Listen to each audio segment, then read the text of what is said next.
Hello hello hello hello Sarabjeet ji. Hello. हाँ जी sir. हाँ जी हाँ जी हाँ जी। मैं तुहानू पहला को होस्ट बनाने लगा। हाँ जी बना दो तो मैं स्लाइड कर ला ओपन। हाँ उस तो बाद स्क्रीन शेयर करेगा। हाँ जी स्क्रीन शेयर कर दो। ਤੁਸੀਂ ओके ਕਿਸੇ ਨੂੰ ਵੀ ਅਨਮਿਊਟ ਕਰ ਸਕਦੇ ਹੋ, ਠੀਕ ਹੈ। अच्छा जी। ਹਾਂ ਤੁਸੀਂ ਕਿਸੇ ਨੂੰ ਵੀ ਅਨਮਿਊਟ ਕਰਦੇ ਹੋ, ਮੈਂ ਉਹਨਾਂ ਨੂੰ ਜਿਹੜੀ ਉਹ ਆਪਣੇ ਆਪ ਅਨਮਿਊਟ ਨਹੀਂ ਕਰ ਸਕਦੇ, ਠੀਕ ਹੈ। ओके ਜੇ ਵਿੱਚ ਡਿਸਟਰਬੈਂਸ ਲੱਗੇ ਤਾਂ ਸਾਰਿਆਂ ਨੇ ਮਿਊਟ ਕਰ ਦਿਓ ਤੇ ਅਲੋ ਆਪਣੇ ਆਪ ਵਾਲੀ ਨੂੰ ਉਹ ਕਰ ਦਿਓ ਅਨਟਿਕ, अच्छा जी ठीक ਵੀ है जी। ਆਪਣੇ ਆਪ ਅਨਮਿਊਟ ਨਾ ਕਰ ਲੈਣਾ। ਠੀਕ ਹੈ ਜੀ, ओके ਤੁਸੀਂ ਕਰੋ, ਸਕਰੀਨ ਸ਼ੇਅਰ ਕਰੋ। मैं इंटर तो नहीं ना करना, मैं एडमिट नहीं ਹੈ ना करना किसी ਨੂੰ। ਨਾ ਤੁਸੀਂ ਐਡਮਿਟ ਨਹੀਂ ਕਰਨਾ ਜੀ, ठीक है जी। ਤੇ ਲਾਲਾ ਲਾਲਾ ਹੋ ਜਾਣੀ। ठीक है जी।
हाँ जी सत श्री अकाल जी, साਰਿਆਂ ਦਾ ਸਵਾਗਤ ਹੈ ਜੀ ਮੇਰੇ ਅੱਜ ਦੇ ਇਸ ਲੈਕਚਰ ਦੇ ਵਿੱਚ।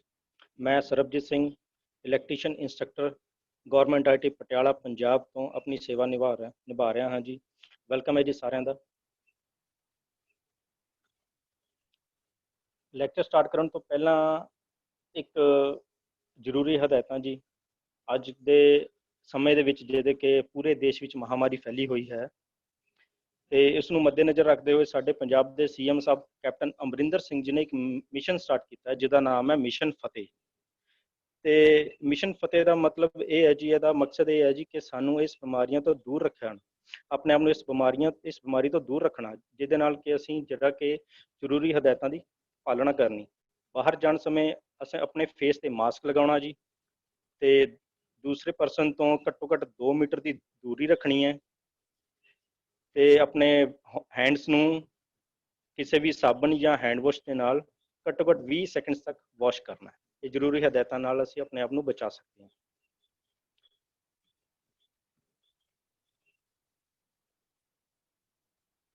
ਨੈਕਸਟ ਸਲਾਈਡ ਹੈ ਜੀ ਮੇਰੀ ਵਰਚੁਅਲ ਪਲੇਸਮੈਂਟ ਡਰਾਈਵ ਦੇ ਉੱਤੇ, ਜਿਹੜੀ ਕਿ ਆਪਣੇ ਪੰਜਾਬ ਦੇ ਵਿੱਚ ਪ੍ਰਿੰਸੀਪਲਸ ਨੇ ਸਟਾਰਟ ਕੀਤੀ ਹੈ, ਆਪਣੇ ਸਾਡੇ ਸੁਪੀਰੀਅਰਸ ਨੇ ਸਟਾਰਟ ਕੀਤੀ ਹੈ ਕਿ ਪੰਜਾਬ ਦੇ ਵਿੱਚ ITI ਪਾਸ ਆਊਟ ਸਟੂਡੈਂਟਸ ਵਾਸਤੇ ਰੁਜ਼ਗਾਰ ਦੇਣ ਸੰਬੰਧੀ, ਜਿਹਦੀ ਸ਼ੁਰੂਆਤ 15 ਜੂਨ ਨੂੰ ITI ਲੁਧਿਆਣਾ ਪੰਜਾਬ ਤੋਂ ਕੀਤੀ ਗਈ ਹੈ। ਤੇ ਇਹ ਲਿੰਕ ਸਟੂਡੈਂਟਸ ਤੱਕ ਪਹੁੰਚਾਇਆ ਜਾ ਰਿਹਾ ਹੈ, ਜਿਹਦੇ ਨਾਲ ਕਿ ਰੁਜ਼ਗਾਰ ਦੀ ਸਟੂਡੈਂਟਸ ਵਿੱਚ ਬਹੁਤ ਲਾਭ ਮਿਲ ਰਿਹਾ ਹੈ ਸਟੂਡੈਂਟਸ ਨੂੰ ਰੁਜ਼ਗਾਰ ਸੰਬੰਧੀ। ਤੇ ਆਓ ਜੀ ਅਸੀਂ ਸਟਾਰਟ ਕਰਦੇ ਹਾਂ ਅੱਜ ਦਾ ਆਪਣਾ ਲੈਕਚਰ। ਮੇਰਾ ਅੱਜ ਦਾ ਲੈਕਚਰ ਹੈ ਜੀ hydro power plant. Hydro power plant ਦਾ ਮਤਲਬ ਹੈ ਕਿ ਪਾਣੀ ਨਾਲ ਬਿਜਲੀ ਊਰਜਾ ਬਣਾਉਣਾ। ਮੀਨਸ ਕਿ ਸਾਨੂੰ ਬਿਜਲੀ ਊਰਜਾ ਬਣਾਉਣ ਵਾਸਤੇ ਕਿਸੇ ਸਾਧਨਾਂ ਦੀ ਲੋੜ ਪੈਂਦੀ ਹੈ। ਬਿਜਲੀ ਊਰਜਾ ਐਕਚੁਅਲ ਦੇ ਵਿੱਚ ਬਣਦੀ ਤਾਂ ਅਲਟਰਨੇਟਰ ਤੋਂ ਹੈ। ਅਲਟਰਨੇਟਰ ਨੂੰ ਰੋਟੇਸ਼ਨ ਵਿੱਚ ਲਾ ਕੇ ਅਸੀਂ ਉਹਦੇ ਆਊਟਪੁੱਟ ਦੇ ਵਿੱਚ ਇਲੈਕਟ੍ਰੀਕਲ એનર્ਜੀ ਪ੍ਰੋਡਿਊਸ ਕਰਦੇ ਹਾਂ, ਬਟ ਉਸ ਅਲਟਰਨੇਟਰ ਨੂੰ ਰੋਟੇਸ਼ਨ ਦੇਣ ਵਾਸਤੇ, ਚਲਾਉਣ ਵਾਸਤੇ ਸਾਨੂੰ ਕਿਸੇ ਸੋਰਸ ਦੀ ਜ਼ਰੂਰਤ ਪੈਂਦੀ ਹੈ, ਕਿਸੇ ਕਾਈਨੈਟਿਕ એનર્ਜੀ, ਮੈਕੈਨੀਕਲ એનર્ਜੀ ਦੀ ਜ਼ਰੂਰਤ ਪੈਂਦੀ ਹੈ। ਉਹ ਸੋਰਸ ਅਸੀਂ ਅੱਜ ਦੇ ਟੌਪਿਕ ਵਿੱਚ ਵਰਤ ਰਹੇ ਹਾਂ, ਹਾਈਡਰੋ। ਮੀਨਸ ਕਿ ਪਾਣੀ ਦੀ ਊਰਜਾ ਨਾਲ ਅਸੀਂ ਉਸ ਅਲਟਰਨੇਟਰ ਦੀ ਮੂਵਮੈਂਟ ਲਿਆਉਣੀ ਹੈ।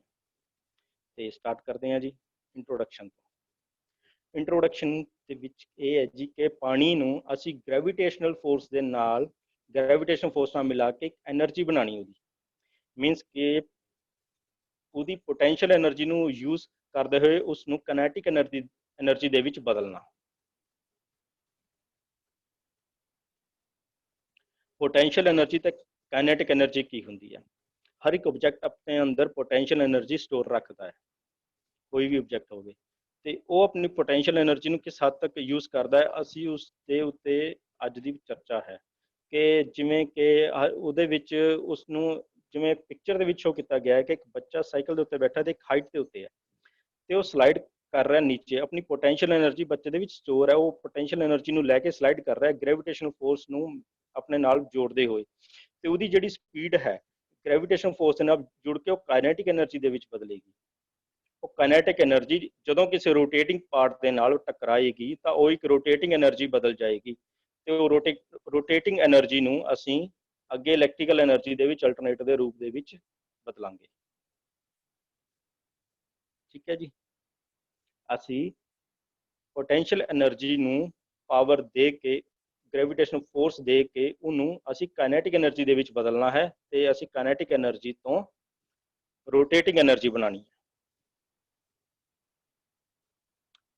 ਅੱਗੇ ਹੈ ਜੀ ਹਾਈਡਰੋਲੋਜੀ ਤੇ ਹਾਈਡਰੋਲੋਜੀਕਲ ਸਾਈਕਲ। ਹਾਈਡਰੋਲੋਜੀ ਕੀ ਚੀਜ਼ ਹੈ?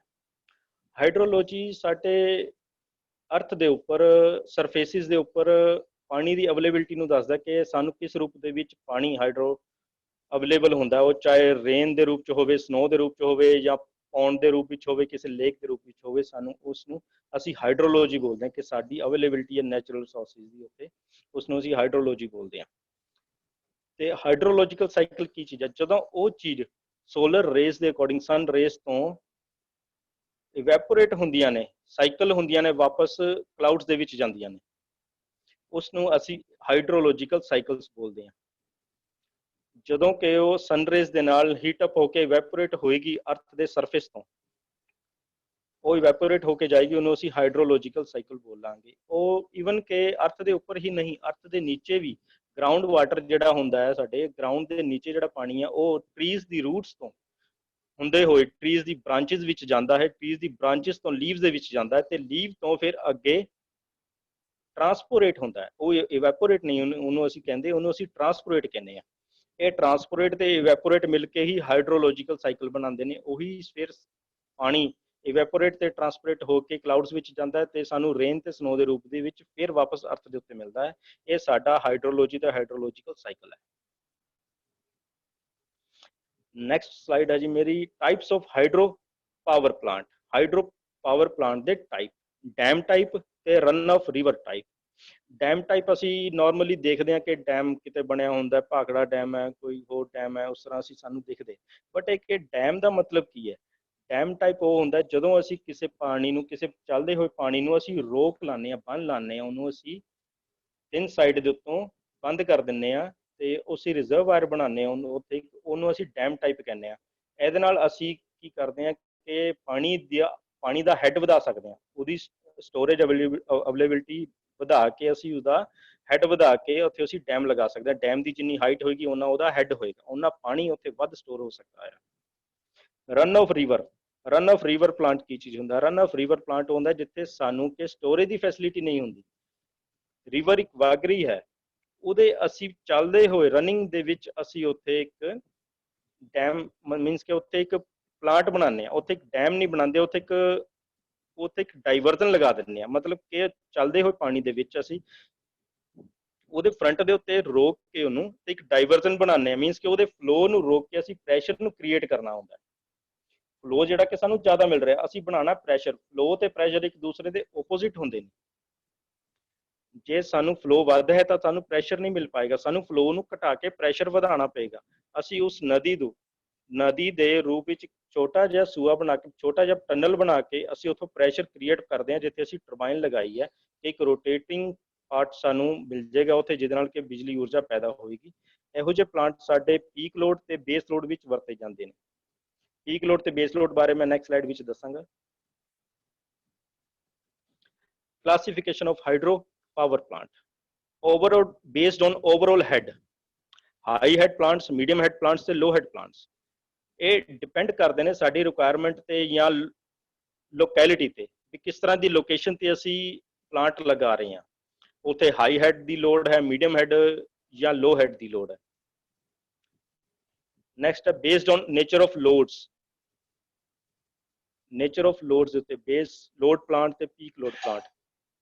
ਬੇਸ ਲੋਡ ਪਲਾਂਟ ਉਹ ਹੁੰਦੇ ਨੇ ਜਿਹੜੇ ਕਿ 24 ਆਵਰਸ ਲੋਡ ਦੇ ਉੱਤੇ ਚੱਲਦੇ ਨੇ, ਮੀਨਸ ਕਿ ਉੱਥੇ ਐਕਸਟਰਾ ਲੋਡ ਨਹੀਂ ਪੈਂਦਾ, 24 ਆਵਰਸ ਰਨਿੰਗ ਲੋਡ ਹੈ ਉੱਥੇ, ਸੇਮ ਐਕਚੁਅਲ ਦੇ ਵਿੱਚ ਉਹੀ ਲੋਡ ਰਹਿੰਦਾ, ਉਹ ਵੱਧ ਵੈਰੀ ਨਹੀਂ ਕਰਦਾ ਹੁੰਦਾ, ਉਹਨੂੰ ਅਸੀਂ ਬੇਸ ਲੋਡ ਪਲਾਂਟਸ ਬੋਲਦੇ ਹਾਂ।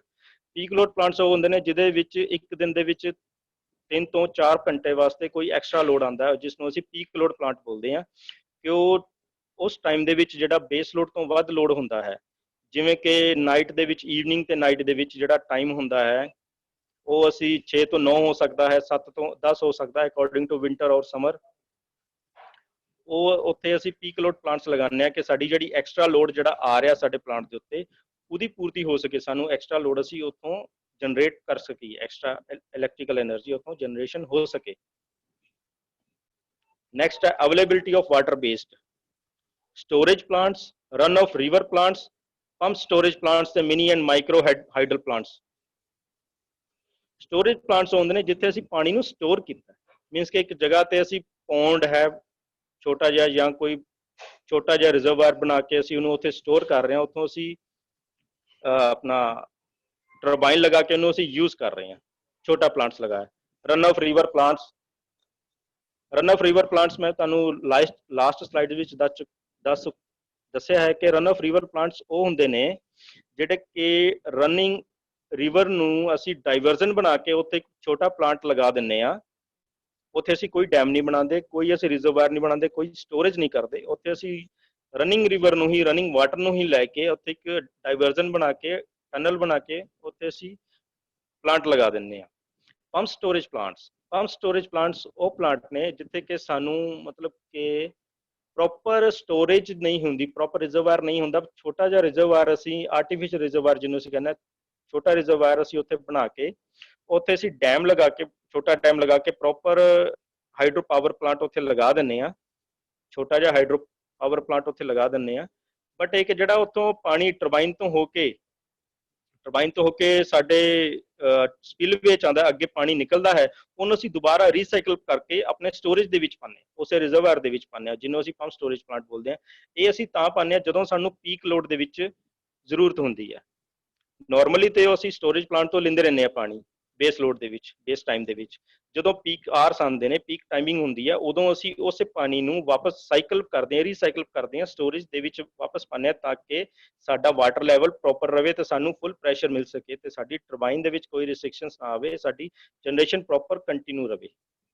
ਮਿਨੀ ਤੇ ਮਾਈਕਰੋ ਹਾਈਡਲ ਪਲਾਂਟਸ, ਇਹ ਵੀ ਮਿਨੀ ਮਾਈਕਰੋ ਹਾਈਡਲ ਪਲਾਂਟਸ ਪਿੰਡਾਂ ਦੇ ਵਿੱਚ ਆਪਣੇ ਐਂਡ ਤੇ ਲਗਾਏ ਜਾਂਦੇ ਨੇ, ਉਹਨਾਂ ਦੀ ਇਲੈਕਟ੍ਰੀਕਲ એનર્ਜੀ ਉਹਨਾਂ ਨੂੰ ਪ੍ਰੋਵਾਈਡ ਕਰਨ ਵਾਸਤੇ ਛੋਟੇ ਪਲਾਂਟਸ। ਨੈਕਸਟ ਹੈ ਜੀ ਡਾਇਗਰਾਮ ਹੈ ਹਾਈਡਰੋ ਪਾਵਰ ਪਲਾਂਟ ਦਾ। ਡਾਇਗਰਾਮ ਕਿਸ ਤਰ੍ਹਾਂ ਇਹਦੇ ਵਿੱਚ ਵਰਕਿੰਗ ਹੁੰਦੀ ਹੈ। ਰਿਜ਼ਰਵਾਇਰ ਤੋਂ ਡੈਮ ਦੇ ਵਿੱਚ ਆਉਂਦਾ ਹੈ, ਡੈਮ ਤੇ ਇੱਕ ਵਾਟਰ ਫਲੋ ਹੁੰਦਾ ਇੱਕ ਟਨਲ ਦੇ ਥਰੂ, ਜਿੱਥੇ ਸਲੂਸ ਗੇਟ ਲੱਗਿਆ ਹੋਇਆ ਹੈ, ਪ੍ਰੈਸ਼ਰ ਟਨਲ ਹੁੰਦੀ ਹੈ, ਸਰਜ ਟੈਂਕ ਹੁੰਦਾ ਹੈ, ਪੈਨਸਟੌਕ ਤੋਂ ਇਨਲੈਟ ਵਾਲ ਤੋਂ ਹੋ ਕੇ ਟਰਬਾਈਨ ਦੇ ਵਿੱਚ ਆਉਂਦਾ ਤੇ ਟਰਬਾਈਨ ਤੋਂ ਅੱਗੇ ਡਰਾਫਟ ਟਿਊਬ ਦੇ ਵਿੱਚ ਹੋ ਕੇ ਸਾਡੇ ਸਪਿਲਵੇ 'ਚ ਨਿਕਲ ਜਾਂਦਾ। ਟਰਬਾਈਨ ਦੇ ਨਾਲ ਕਪਲਡ ਹੈ ਸਾਡਾ ਅਲਟਰਨੇਟਰ, ਇਲੈਕਟ੍ਰੀਕਲ ਜਨਰੇਟਰ ਜਿਹਨੂੰ ਅਸੀਂ ਬੋਲਦੇ ਹਾਂ ਅਲਟਰਨੇਟਰ ਦੀ ਰੋਟੇਸ਼ਨ ਜਦੋਂ ਹੋਣੀ ਹੈ ਟਰਬਾਈਨ ਦੇ ਨਾਲ, ਸ਼ਾਫਟ ਕਪਲ ਹੋਣ ਦੇ ਬਾਵਜੂਦ ਉਹਦੇ ਨਾਲ ਜਦੋਂ ਰੋਟੇਟਿੰਗ ਹੋਣੀ ਹੈ ਤੇ ਉਹਨੇ ਇੱਕ ਰੋਟੇਟਿੰਗ એનર્ਜੀ ਤੋਂ ਇਲੈਕਟ੍ਰੀਕਲ એનર્ਜੀ ਪ੍ਰੋਡਿਊਸ ਕਰਨੀ ਹੈ, ਜਿਹੜੀ ਕਿ ਸਾਡੇ ਟਰਾਂਸਫਾਰਮਰ ਦੇ ਵਿੱਚ ਜਾਏਗੀ, ਸਟੈਪ ਅਪ ਹੋ ਕੇ ਸਾਡੀ ਪਾਵਰ ਲਾਈਨਸ ਦੇ ਵਿੱਚ ਜਾਏਗੀ, ਸਾਡੇ ਟਰਾਂਸਮਿਸ਼ਨ ਤੋਂ ਡਿਸਟ੍ਰੀਬਿਊਸ਼ਨ ਹੁੰਦੀ ਸਾਡੇ ਇੰਡਸਟਰੀ ਤੇ ਡੋਮੈਸਟਿਕ ਤੱਕ ਜਾਂਦੀ ਹੈ। ਠੀਕ ਹੈ ਜੀ, ਇਹ ਸਲਾਈਡ ਦੇ ਵਿੱਚ ਇਹਦੀ ਵਰਕਿੰਗ ਹੈ, ਹਾਈਡਰੋ ਇਲੈਕਟ੍ਰਿਕ ਪਾਵਰ ਸਿਸਟਮ ਦੀ ਵਰਕਿੰਗ ਹੈ ਕਿ ਕਿਸ ਤਰ੍ਹਾਂ ਪਾਣੀ ਨੇ ਵਰਕ ਕਰਨਾ, ਪ੍ਰੋਸੈਸ ਕਰਨਾ ਕਿ ਟਰਬਾਈਨ ਤੱਕ ਆਉਣ ਵਾਸਤੇ ਕਿਸ ਤਰ੍ਹਾਂ ਉਹਦੀ ਫਲੋ ਹੋਣੀ ਹੈ, ਕਿਸ ਤਰ੍ਹਾਂ ਉਹਨੇ ਫਲੋ ਹੋ ਕੇ ਟਰਬਾਈਨ ਤੋਂ ਮੂਵਮੈਂਟ ਲੈ ਕੇ ਡਿਸਚਾਰਜ ਹੋ ਜਾਣਾ। ਠੀਕ ਹੈ ਜੀ, ਹੁਣ ਸਟਾਰਟ ਕਰਦੇ ਹਾਂ ਸਾਡੇ ਇਸੈਂਸ਼ੀਅਲ ਐਲੀਮੈਂਟਸ ਮੇ ਪ੍ਰਾਇਮਰੀ ਐਲੀਮੈਂਟਸ ਤੇ ਸੇਫਟੀ ਡਿਵਾਈਸਿਸ ਸਾਡੇ ਕਿਹੜੇ-ਕਿਹੜੇ ਨੇ। ਪ੍ਰਾਇਮਰੀ ਐਲੀਮੈਂਟਸ ਦੇ ਵਿੱਚ ਸਭ ਤੋਂ ਪਹਿਲਾਂ ਆਉਂਦਾ ਕੈਚਮੈਂਟ ਏਰੀਆ। ਕੈਚਮੈਂਟ ਏਰੀਆ ਉਹ ਚੀਜ਼ ਹੈ ਜਿੱਥੇ ਮਾਊਂਟੇਨਸ ਦੇ ਵਿੱਚ ਅਲੱਗ-ਅਲੱਗ ਸੋਰਸਿਸ ਤੋਂ ਸਾਨੂੰ ਪਾਣੀ ਦੀ ਅਵੇਲੇਬਿਲਿਟੀ ਹੁੰਦੀ ਹੈ, ਚਾਹੇ ਉਹ ਰੇਨ ਵਾਟਰ ਹੋ ਜਾਵੇ ਹਿਲੀ ਏਰੀਅਸ ਤੋਂ, ਚਾਹੇ ਉਹ ਸਨੋ ਮੈਲਟ ਹੋ ਕੇ ਪਾਣੀ ਆਵੇ, ਜਾਂ ਕੋਈ ਡਰੇਨੇਜ ਹੋ ਰਹੀ ਹੈ ਕਿਤੋਂ, ਕੋਈ ਵਾਟਰਫਾਲ ਹੋ ਰਿਹਾ। ਉਸ ਤਰ੍ਹਾਂ ਇੱਕ ਉੱਥੇ ਇੱਕ ਮਾਊਂਟੇਨਸ ਦੇ ਵਿੱਚ ਇੱਕ ਜਗ੍ਹਾ ਦੇ ਉੱਤੇ, ਇੱਕ ਸਰਫੇਸ ਦੇ ਉੱਤੇ ਪਾਣੀ ਆ ਰਿਹਾ ਹੈ ਤੇ ਉਹ ਅੱਗੇ ਬਹਿ ਰਿਹਾ, ਅੱਗੇ ਨਦੀਆਂ ਦੇ ਵਿੱਚ ਆ ਕੇ ਮਿਲ ਰਿਹਾ। ਬਟ ਉੱਥੇ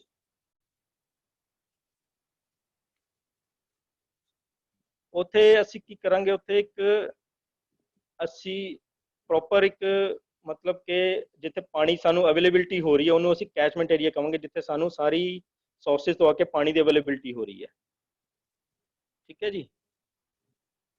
ਨੈਕਸਟ ਹੈ ਸਾਡਾ ਰਿਜ਼ਰਵਾਇਰ। ਰਿਜ਼ਰਵਾਇਰ ਕੀ ਚੀਜ਼ ਹੈ? ਰਿਜ਼ਰਵਾਇਰ ਉਹ ਚੀਜ਼ ਹੈ, ਕੈਚਮੈਂਟ ਏਰੀਆ ਤੋਂ ਪਾਣੀ ਜਿਹੜਾ ਆ ਰਿਹਾ ਹੈ ਉਹਨੂੰ ਅਸੀਂ ਰਿਜ਼ਰਵ ਕਰਨਾ ਉਸ ਪਾਣੀ ਨੂੰ, ਕਿਉਂਕਿ ਉਹ ਤੇ ਆਪਣੇ ਅਕੋਰਡਿੰਗ ਜਿੱਧਰ ਨੂੰ ਉਸਨੂੰ ਰਸਤਾ ਮਿਲੇਗਾ ਉਧਰ ਨੂੰ ਉਹ ਨਿਕਲ ਜਾਏਗਾ, ਬਟ ਅਸੀਂ ਉਹਨੂੰ ਰਿਜ਼ਰਵ ਕਰਨਾ ਹੈ। ਉਹਦੇ ਅੱਗੇ ਅਸੀਂ ਡੈਮ ਲਗਾਉਣਾ ਹੈ, ਕੋਈ ਬੰਨ ਲਗਾਉਣਾ ਹੈ, ਕੋਈ ਦਾ ਰਸਤਾ ਅਸੀਂ ਬਲੌਕ ਕਰਨਾ ਹੈ। ਉਹਨੂੰ ਅਸੀਂ ਮਾਊਂਟੇਨਸ ਦੇ ਵਿੱਚ ਲਿਆ ਕੇ 3 ਸਾਈਡਸ ਤੋਂ ਅਸੀਂ ਬਲੌਕ ਕਰਨਾ ਹੈ। ਉਹਦੀ ਇਨਪੁਟ ਰੱਖਣੀ ਹੈ ਅਸੀਂ, ਆਊਟਪੁੱਟ ਤੋਂ ਅਸੀਂ ਉਹਨੂੰ ਬਲੌਕ ਕਰਨਾ ਹੈ ਤਾਂ ਕਿ ਉੱਥੇ ਸਾਡੀ ਸਟੋਰੇਜ ਹੋ ਸਕੇ। ਉਸ ਨੂੰ ਅਸੀਂ ਰਿਜ਼ਰਵਾਇਰ ਬੋਲਦੇ ਹਾਂ। ਇਹ ਦੋ ਤਰ੍ਹਾਂ ਦੇ ਰਿਜ਼ਰਵਾਇਰ ਹੁੰਦੇ ਨੇ, ਨੈਚੁਰਲ ਤੇ ਆਰਟੀਫਿਸ਼ਲ। ਨੈਚੁਰਲ ਰਿਜ਼ਰਵਾਇਰ ਸਾਨੂੰ ਲੇਕ ਦੇ ਰੂਪ ਵਿੱਚ ਅਵੇਲੇਬਲ ਹੁੰਦੇ ਨੇ ਸਾਡੀ ਮਾਊਂਟੇਨਸ ਦੇ ਵਿੱਚ, ਤੇ ਆਰਟੀਫਿਸ਼ਲ ਰਿਜ਼ਰਵਾਇਰ ਉਹ ਹੁੰਦੇ ਨੇ ਜਿਹਨੂੰ ਅਸੀਂ ਬਣਾਉਂਦੇ ਆ ਆਪ, ਮੀਨਸ ਕਿ ਉਹਦੇ ਤਿੰਨੋਂ ਸਾਈਡਸ ਦੇ ਉੱਤੇ ਡੈਮ ਲਗਾ ਕੇ ਉਹਨੂੰ ਅਸੀਂ ਪ੍ਰੋਪਰ ਰੋਕ ਦਿੰਨੇ ਆ, ਉਸ ਪਾਣੀ ਨੂੰ ਅਸੀਂ ਉਹਨੂੰ ਪਾਣੀ ਨੂੰ ਰੋਕ ਕੇ ਉੱਥੇ ਰਿਜ਼ਰਵਾਇਰ ਬਣਾਉਂਦੇ ਆ ਤੇ ਆਪਣੇ ਅਕੋਰਡਿੰਗਲੀ ਉਹਨੂੰ ਅਸੀਂ ਰਿਲੀਜ਼ ਕਰਦੇ ਆ, ਉਹਨੂੰ ਅਸੀਂ ਰਿਜ਼ਰਵਾਇਰ ਕਹਿੰਦੇ ਆ। ਨੈਕਸਟ ਹੈ ਜੀ ਸਾਡਾ ਡੈਮ। ਡੈਮ ਕੀ ਚੀਜ਼ ਹੈ? ਡੈਮ ਉਹੀ ਚੀਜ਼ ਹੈ ਜਿਹੜਾ ਕਿ ਅਸੀਂ ਰਿਜ਼ਰਵਾਇਰ ਦੇ ਅੱਗੇ ਅਸੀਂ ਬੰਨ ਲਗਾ ਰਹੇ ਹਾਂ, ਪਾਣੀ ਨੂੰ ਰੋਕ ਰਹੇ ਹਾਂ, ਤੇ ਉਹਦੇ ਵਿੱਚ ਪ੍ਰੋਪਰ ਡੈਮ ਦੇ ਵਿੱਚ ਅਸੀਂ ਇੱਕ ਟਰਬਾਈਨ ਲਗਾ ਰਹੇ ਹਾਂ, ਪਾਵਰ ਪਲਾਂਟ ਲਗਾ ਰਹੇ ਹਾਂ। ਉਸੇ ਪਾਣੀ ਨੂੰ ਅਸੀਂ ਯੂਜ਼ ਕਰਨਾ ਆਪਣੇ ਅਕੋਰਡਿੰਗ, ਕਿ ਪਾਣੀ ਆਪਣੀ ਮਰਜ਼ੀ ਨਾਲ ਕਿਤੋਂ ਨਾ ਨਿਕਲੇ, ਸਾਡੇ ਅਕੋਰਡਿੰਗ, ਸਾਡੀ ਰਿਕੁਆਇਰਮੈਂਟ ਦੇ ਅਕੋਰਡਿੰਗ ਹੀ ਨਿਕਲੇ, ਜਿੱਥੋਂ ਅਸੀਂ ਚਾਹੀਏ ਉੱਥੋਂ ਹੀ ਨਿਕਲੇ। ਤੇ ਉਸ ਪਾਣੀ ਨੂੰ ਅਸੀਂ ਉਸ ਡੈਮ ਦੀ ਵਰਤੋਂ ਅਸੀਂ ਕਰਦੇ ਹਾਂ ਕਿ ਵਾਟਰ ਸਟੋਰੇਜ ਵਾਸਤੇ, ਰਿਵਰ ਦੇ ਵਾਟਰ ਦੀ ਸਟੋਰੇਜ ਵਾਸਤੇ, ਤੇ ਉਹਦਾ ਹੈਡ ਬਣਾਉਣ ਵਾਸਤੇ, ਕਿ ਜਿੰਨਾ ਹੈਡ ਡੈਮ ਦਾ ਹੋਏਗਾ, ਜਿੰਨਾ ਉੱਚਾ ਡੈਮ ਹੋਏਗਾ ਉਹਨਾਂ ਵੱਧ ਪਾਣੀ ਉਹਦੇ ਸਟੋਰ ਹੋਏਗਾ, ਕਿਉਂਕਿ ਪਾਣੀ ਦੀ ਡੂੰਘਾਈ ਵਧੇਗੀ ਤਾਂ ਉਹਦੇ ਚ ਵੱਧ ਪਾਣੀ ਸਟੋਰ ਹੋ ਸਕੇਗਾ। ਠੀਕ ਹੈ ਜੀ। ਨੈਕਸਟ ਹੈ ਸਾਡਾ ਪ੍ਰਾਈਮ ਮੂਵਰ। ਪ੍ਰਾਈਮ ਮੂਵਰ ਕੀ ਚੀਜ਼ ਹੈ? ਕਿਸੇ ਵੀ ਚੀਜ਼ ਨੂੰ ਘੁਮਾਉਣ ਵਾਲੀ ਚੀਜ਼ ਨੂੰ ਅਸੀਂ ਪ੍ਰਾਈਮ ਮੂਵਰ ਕਹਿੰਦੇ ਆ। ਮੀਨਸ ਕਿ ਸਾਨੂੰ ਇੱਥੇ ਅਲਟਰਨੇਟਰ ਦੀ ਰੋਟੇਸ਼ਨ ਵਾਸਤੇ ਕਿਸੇ ਚੀਜ਼ ਦੀ ਲੋੜ ਹੈ। ਮੇਨਲੀ ਅਸੀਂ ਅਲਟਰਨੇਟਰ ਨੂੰ ਘੁਮਾ ਕੇ ਰੋਟੇਸ਼ਨ ਵਿੱਚ ਲਿਆ ਕੇ ਉਹਦੇ ਆਰਪੀਐਮ ਜਦੋਂ ਪੂਰੇ ਹੋਣਗੇ ਤਾਂ ਹੀ ਸਾਨੂੰ ਉਹਦੇ ਤੋਂ ਆਊਟਪੁੱਟ ਤੋਂ ਇਲੈਕਟ੍ਰੀਕਲ એનર્ਜੀ ਮਿਲੇਗੀ। ਉਸ ਨੂੰ ਅਲਟਰਨੇਟਰ ਦੀ ਰੋਟੇਸ਼ਨ ਵਾਸਤੇ ਸਾਨੂੰ ਪ੍ਰਾਈਮ ਮੂਵਰ ਦੀ ਰਿਕੁਆਇਰਮੈਂਟ ਹੈ। ਤੇ ਹਾਈਡਰੋ ਟਰਬਾਈਨ ਉਹ ਪ੍ਰਾਈਮ ਮੂਵਰ ਹੈ। ਹਾਈਡਰੋ ਪਾਵਰ ਪਲਾਂਟ ਦੇ ਵਿੱਚ hydro turbine is a prime mover, ਜਿਹਦੇ ਵਿੱਚ ਪੋਟੈਂਸ਼ੀਅਲ એનર્ਜੀ ਸਟੋਰ ਹੈ ਤੇ ਉਸ ਨੂੰ ਅਸੀਂ ਯੂਜ਼ਫੁਲ ਮਕੈਨੀਕਲ એનર્ਜੀ ਦੇ ਵਿੱਚ ਬਦਲ ਕੇ ਰੋਟੇਸ਼ਨਲ એનર્ਜੀ ਦੇ ਵਿੱਚ ਲਿਆ ਕੇ ਅੱਗੇ ਅਸੀਂ ਅਲਟਰਨੇਟਰ ਤੋਂ ਇਲੈਕਟ੍ਰੀਕਲ એનર્ਜੀ ਲੈਣੀ ਹੈ। ਇਹ ਦੋ ਟਾਈਪ ਦੇ ਹੁੰਦੇ ਨੇ ਹਾਈਡਰੋ ਟਰਬਾਈਨਸ, ਇੰਪਲਸ ਟਰਬਾਈਨ ਤੇ ਰਿਐਕਸ਼ਨ ਟਰਬਾਈਨ। ਪਿਕਚਰ ਦੇ ਵਿੱਚ ਸ਼ੋ ਹੋ ਰਿਹਾ ਇੰਪਲਸ ਟਰਬਾਈਨ ਕੀ ਚੀਜ਼ ਹੈ? ਜਦੋਂ ਪੈਨਸਟੋਕ ਤੋਂ ਟਨਲ ਤੋਂ ਹੁੰਦਾ ਹੋਇਆ ਪੈਨਸਟੋਕ ਦੇ ਵਿੱਚ ਪਾਣੀ ਆਏਗਾ ਤੇ ਪੈਨਸਟੋਕ ਤੋਂ ਅੱਗੇ ਨੋਜ਼ਲ ਲੱਗੀ ਹੈ, ਉਹਨੇ ਰੋਟਰ ਦੀ, ਇੰਪੈਲਰ ਦੀ, ਟਰਬਾਈਨ ਦੀ ਵੇਨਸ ਦੇ ਉੱਤੇ ਹਿੱਟ ਕਰਨਾ ਤੇ ਉਹਦੇ ਚ ਰੋਟੇਸ਼ਨ ਆਏਗੀ।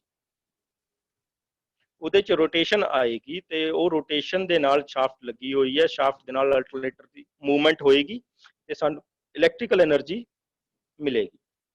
ਰਿਐਕਸ਼ਨ ਟਰਬਾਈਨ ਕੀ ਚੀਜ਼ ਹੈ? ਰਿਐਕਸ਼ਨ ਟਰਬਾਈਨ ਦੇ ਵਿੱਚ ਕੋਈ ਇਹਦੇ ਵਿੱਚ ਨੋਜ਼ਲ ਨਹੀਂ ਲੱਗੀ ਹੋਏਗੀ, ਇਹਦੇ ਵਿੱਚ ਓਪਨਲੀ ਫਲੋ ਵਾਟਰ ਹੋਏਗਾ ਟਨਲ ਦੇ ਥਰੂ, ਪੈਨਸਟੋਕ ਦੇ ਥਰੂ ਇਹਦੇ ਵਿੱਚ ਫਲੋ ਹੋਏਗਾ, ਜਿਹਦੇ ਵਿੱਚ ਉਹਨੇ ਪਾਣੀ ਨੇ ਰਾਉਂਡ ਦੇ ਵਿੱਚ ਆ ਕੇ ਗਾਈਡ ਵੇਨਸ ਦੇ ਉੱਤੇ ਹਿੱਟ ਕਰਨਾ ਹੈ ਤੇ ਗਾਈਡ ਵੇਨਸ ਤੋਂ ਹੁੰਦਾ ਹੋਇਆ ਉਹਨੇ ਰਨਰ ਬਲੇਡਸ ਦੇ ਉੱਤੇ ਹਿੱਟ ਕਰਨਾ ਹੈ ਤੇ ਰਨਰ ਬਲੇਡਸ ਦੀ ਮੂਵਮੈਂਟ ਹੋਣੀ ਹੈ।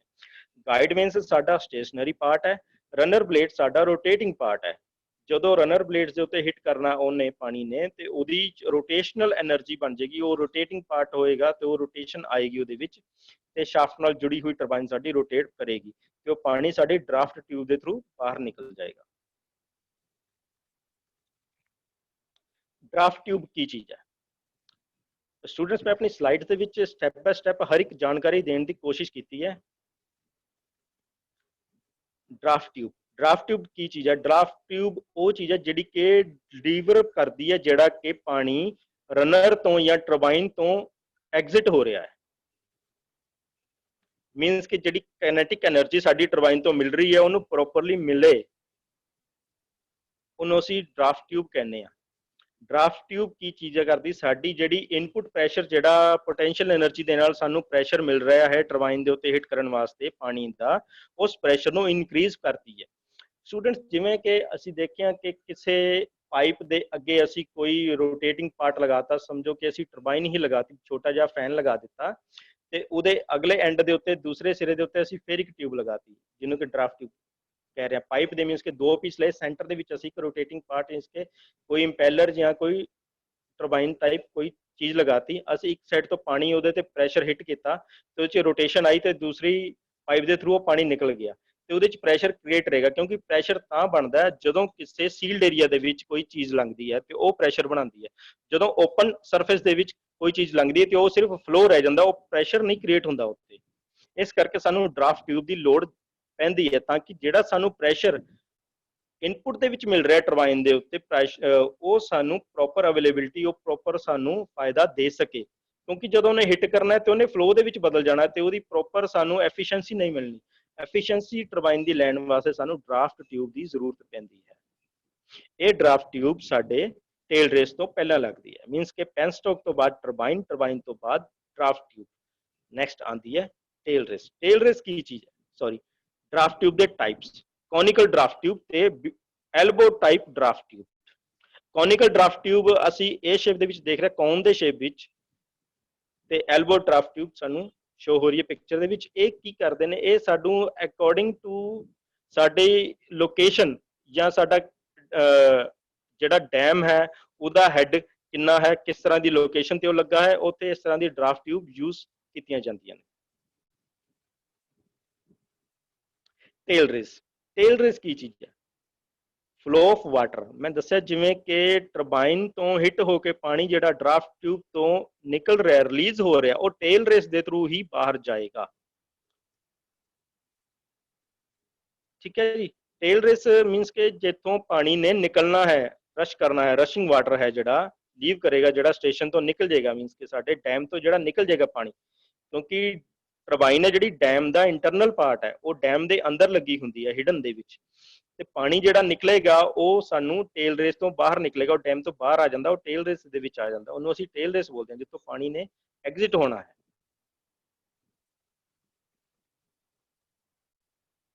ਪਾਵਰ ਹਾਊਸ, ਪਾਵਰ ਹਾਊਸ ਕੀ ਚੀਜ਼ ਹੈ? ਪਾਵਰ ਹਾਊਸ ਉਹ ਚੀਜ਼ ਹੈ ਜਿੱਥੇ ਸਾਡੇ ਹਾਈਡ੍ਰੋਲਿਕ ਤੇ ਇਲੈਕਟ੍ਰੀਕਲ ਇਕਵਿਪਮੈਂਟਸ ਲੱਗਦੇ ਨੇ, ਜਿੱਥੇ ਸਾਡੇ ਅਲਟਰਨੇਟਰਸ ਤੇ ਟਰਬਾਈਨ ਨੇ ਫਿਕਸ ਹੋਣਾ ਹੈ, ਉਹਨਾਂ ਦੀ ਫਾਊਂਡੇਸ਼ਨ ਉੱਥੇ ਹੁੰਦੀ ਹੈ ਪਾਵਰ ਹਾਊਸ ਦੇ ਵਿੱਚ, ਜਿੱਥੋਂ ਉਹਨਾਂ ਨੂੰ ਪ੍ਰੋਪਰ ਸੋਰਸਿਸ ਮਿਲਦੇ ਨੇ, ਜਿੱਥੋਂ ਅਸੀਂ ਉਹਨਾਂ ਨੂੰ, ਉਹਨਾਂ ਦੀ ਲੋਕੇਸ਼ਨ, ਉਹਨਾਂ ਦੀ ਕੰਟਰੋਲਿੰਗ ਅਸੀਂ ਕਰਨੀ ਹੈ, ਉਹਨੂੰ ਅਸੀਂ ਪਾਵਰ ਹਾਊਸ ਬੋਲਦੇ ਹਾਂ। ਕਿ ਜਿੱਥੇ ਇਲੈਕਟ੍ਰਿਸਿਟੀ ਜਦੋਂ ਜਨਰੇਟ ਹੋਏਗੀ ਉਹਦੀ ਅਸੀਂ ਕੰਟਰੋਲਿੰਗ ਉੱਥੋਂ ਕਰਨੀ ਹੈ, ਪਾਵਰ ਹਾਊਸ ਬੋਲਿਆ ਜਾਂਦਾ ਹੈ। ਸਪਿਲਵੇ, ਸਪਿਲਵੇ ਕੀ ਚੀਜ਼ ਹੈ? ਸਪਿਲਵੇ, ਸਪਿਲ ਦਾ ਮਤਲਬ ਹੁੰਦਾ ਡੁੱਲਣਾ। ਸਪਿਲਵੇ ਮਤਲਬ ਕਿ ਪਾਣੀ ਦਾ ਡੁੱਲਣਾ, ਪਾਣੀ ਦਾ ਨਿਕਲ ਜਾਣਾ। ਐਕਚੁਅਲ ਦੇ ਵਿੱਚ ਸਪਿਲਵੇ ਅਸੀਂ ਡੈਮ ਦੇ ਵਿੱਚ ਜਿਹੜਾ ਯੂਜ਼ ਕਰਦੇ ਹਾਂ, ਉਹ ਸਾਨੂੰ ਕੀ ਹੈ, ਸਾਡਾ ਓਵਰਫਲੋ ਨੂੰ ਰੋਕਣ ਵਾਸਤੇ। ਜਦੋਂ ਸਾਡਾ ਡੈਮ ਦੇ ਵਿੱਚ ਓਵਰਫਲੋ ਹੋ ਰਿਹਾ, ਇੱਕ ਤੇ ਟਰਬਾਈਨ ਦੇ ਥਰੂ, ਪੈਨਸਟੋਕ ਦੇ ਥਰੂ ਸਾਡਾ ਪਾਣੀ ਦੀ ਕੰਟੀਨਿਊਟੀ ਕੇ ਚੱਲਦੀ ਰਹਿਣੀ, ਜਿੰਨੀ ਸਾਡੀ ਰਿਕੁਆਇਰਮੈਂਟ ਹੈ ਉਹਨਾਂ ਪਾਣੀ ਅਸੀਂ ਡੈਮ ਤੋਂ ਲੈਂਦੇ ਰਵਾਂਗੇ, ਆਪਣੇ ਰਿਜ਼ਰਵਾਇਰ ਤੋਂ ਲੈਂਦੇ ਰਵਾਂਗੇ।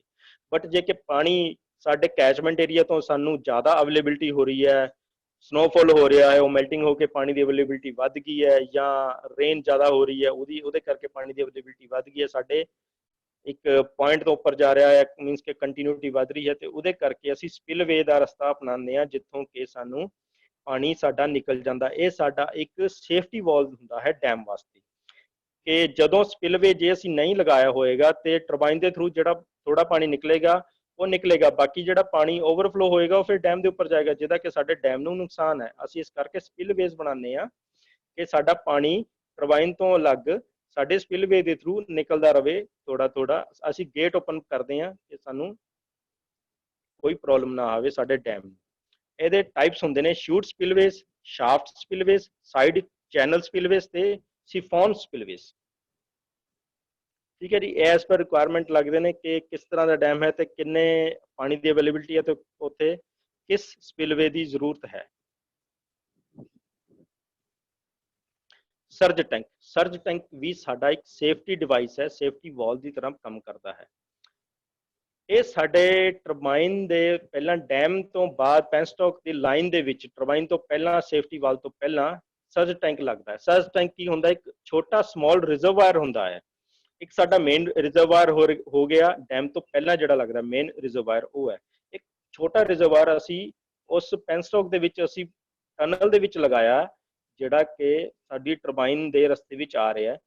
ਤੇ ਉਹਨੂੰ ਅਸੀਂ ਕੀ ਕਰਨਾ ਹੈ ਕਿ ਉਹਦੇ ਵਿੱਚ ਸਾਡਾ ਸੇਫਟੀ ਡਿਵਾਈਸ ਉਹ ਤਾਂ ਹੈ ਕਿਉਂਕਿ ਸਪੋਜ਼ ਬਾਈ ਚਾਂਸ ਸਾਡੀ ਟਰਬਾਈਨ ਦੇ ਵਿੱਚ ਕੋਈ ਪ੍ਰੋਬਲਮ ਆ ਗਈ, ਸਾਡੀ ਟਰਬਾਈਨ ਦੀ ਰੋਟੇਸ਼ਨ ਨਹੀਂ ਹੋ ਰਹੀ, ਟਰਬਾਈਨ ਸਟਕ ਹੋ ਗਈ, ਜਾਂ ਸੇਫਟੀ ਵਾਲ ਜਿਹੜਾ ਟਰਬਾਈਨ ਤੋਂ ਪਹਿਲਾਂ ਲੱਗਾ ਉਹ ਸਟਕ ਹੋ ਗਿਆ, ਪ੍ਰੋਪਰ ਵਰਕਿੰਗ ਚ ਨਹੀਂ ਹੈ ਉਹ,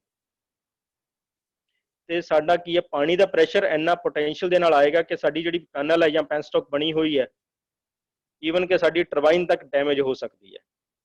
ਇਸ ਲਈ ਉਸ ਪਾਣੀ ਨੂੰ ਕੁਝ ਮਿੰਟਸ ਵਾਸਤੇ, ਕੁਝ ਟਾਈਮ ਵਾਸਤੇ ਸਟੋਰੇਜ ਵਾਸਤੇ ਸਾਨੂੰ ਸਰਜ ਟੈਂਕ ਉੱਥੇ ਲਗਾਉਣਾ ਜ਼ਰੂਰੀ ਹੈ, ਜਿਹੜਾ ਕਿ ਕੁਝ ਟਾਈਮ ਵਾਸਤੇ ਜਿੰਨੀ ਦੇਰ ਤੱਕ ਸਾਡੀ ਉਹ ਪ੍ਰੋਬਲਮ ਸੌਰਟ ਆਊਟ ਨਹੀਂ ਹੁੰਦੀ ਉਨੀ ਦੇਰ ਤੱਕ ਉਸ ਰਿਜ਼ਰਵਾਇਰ ਦੇ ਵਿੱਚ, ਸਮਾਲ ਰਿਜ਼ਰਵਾਇਰ ਦੇ ਵਿੱਚ, ਸਰਜ ਟੈਂਕ ਦੇ ਵਿੱਚ ਉਹ ਪਾਣੀ ਸਟੋਰ ਹੁੰਦਾ ਹੈ, ਤਾਂ ਕਿ ਸਾਨੂੰ ਕੁਝ ਟਾਈਮ ਮਿਲ ਸਕੇ ਉਹਦੀ ਸੋਲੂਸ਼ਨ ਵਾਸਤੇ।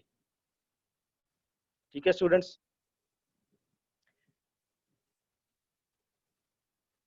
ਨੈਕਸਟ ਹੈ ਦੇ types of surge tank.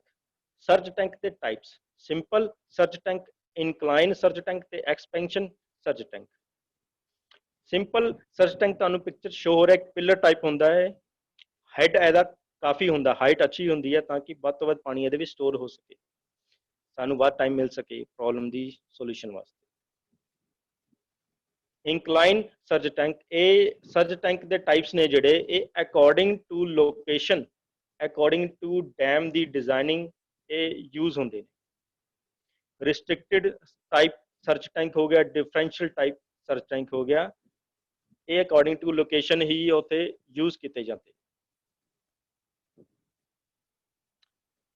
Trash rack, trash rack ਕੀ ਚੀਜ਼ ਹੈ? ਟਰੈਸ਼ ਰੈਕ ਸਟੂਡੈਂਟਸ ਉਹ ਚੀਜ਼ ਹੈ ਜਿਹੜੀ ਕਿ ਸਾਡੇ ਡੈਮ ਦੇ ਇਨਲੈਟ ਦੇ ਵਿੱਚ ਪਾਣੀ ਜਿਵੇਂ ਹਿਲੀ ਏਰੀਆਸ ਤੋਂ ਆ ਰਿਹਾ, ਉੱਥੇ ਕਿ ਰਿਜ਼ਰਵਾਇਰ ਬਣਾ ਲਿਆ, ਇੱਕ ਲੇਕ ਟਾਈਪ ਅਸੀਂ ਬਣਾ ਲਈ ਹੈ, ਬਟ ਉਹਦੇ ਵਿੱਚ ਕੋਈ ਐਨੀਮਲਸ, ਕੋਈ ਵੁੱਡ ਦੇ ਪਾਰਟੀਕਲਸ, ਟਰੀਜ਼ ਵਗੈਰਾ ਕੱਟ ਕੇ ਆ ਰਹੇ, ਕੁਝ ਬੋਟਸ ਆ ਰਹੀਆਂ ਨੇ, ਕੁਝ ਐਨੀਮਲਸ, ਕੁਝ ਵੀ ਮਤਲਬ ਕਿ ਇਸ ਤਰ੍ਹਾਂ ਦੇ ਐਕਸਟਰਾ ਵੇਸਟ ਮਟੀਰੀਅਲ ਹੈ ਜਿਹੜਾ ਕਿ ਉਹ ਸਾਡੇ ਡੈਮ ਦੇ ਵਿੱਚ ਆ ਕੇ ਸਾਡੀ ਟਨਲ ਨੂੰ, ਸਾਡੇ ਸੇਫਟੀ ਵਾਲਸ ਨੂੰ, ਸਾਡੀ ਟਰਬਾਈਨ ਨੂੰ ਨੁਕਸਾਨ ਨਾ ਪਹੁੰਚਾਵੇ। ਇਸ ਕਰਕੇ ਅਸੀਂ ਡੈਮ ਤੋਂ ਪਾਣੀ ਦੀ ਇਨਲੈਟ ਦੇ ਵਿੱਚ ਅਸੀਂ ਇੱਕ ਟਰੈਸ਼ ਰੈਕ ਲਗਾਉਂਦੇ ਹਾਂ।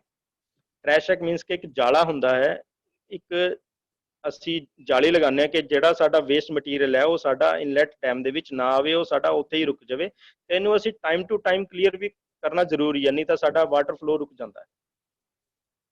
ਟਾਈਮ ਟੂ ਟਾਈਮ ਇਹਦੀ ਕਲੀਅਰੈਂਸ ਹੁੰਦੀ ਹੈ।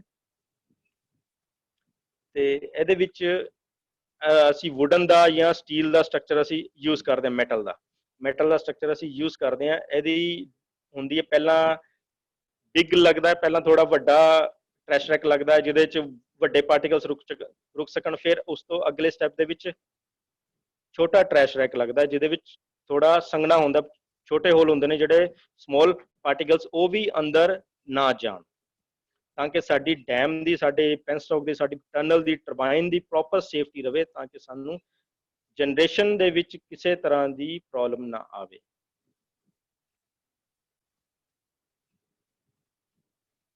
ਨੈਕਸਟ ਹੈ ਜੀ ਐਡਵਾਂਟੇਜਸ।